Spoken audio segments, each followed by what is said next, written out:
you really are underscoring how beneficial it will be. Capping the Medicare annual out-of-pocket drug expense at $2,000 for families.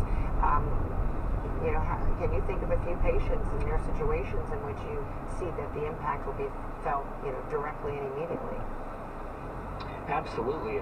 On the topic of Medicare patients, sometimes the patients with Medicare are the most difficult ones to get medications for, because if they don't qualify for low-income subsidy, or if they don't have a secondary Medicaid insurance, then even drugs that are considered covered on their formulary can be $300, $400, $500 copay if they don't have a generic equivalent. Every COPD inhaler, asthma inhalers, all of those things are greatly expensive. And we're talking sometimes 10 or 15% of a person's total yearly income that they're having to spend on their healthcare costs. And the elderly are the most vulnerable when it comes to trying to afford drugs that are supposedly covered, but they still have to stretch in order to be able to actually obtain them. Wow. So I can hear that you see that there'll be tremendous relief. It sounds like you're telling me your patients are going to love it too. Now, how do you anticipate insurance companies might feel about this potential passage of this measure?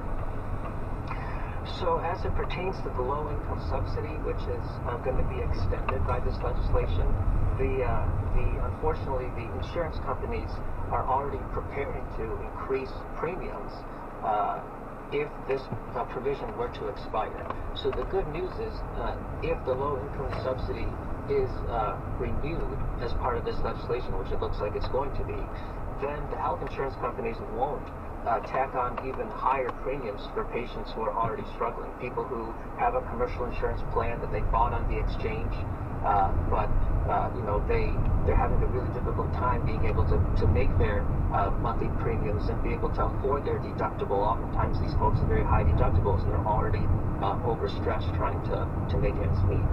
All right. Dr. Farhan Bhatti, thank you so much for breaking it down for us. Appreciate it. My pleasure. All right, coming up, parts of eastern Kentucky washed away from the historic flooding last week, and they're about to get hit again by rain. The efforts to help those still recovering next. Plus, the Israeli military launching deadly strikes against what they say were Islamic Jihad targets. We're live in Jerusalem. Straight ahead.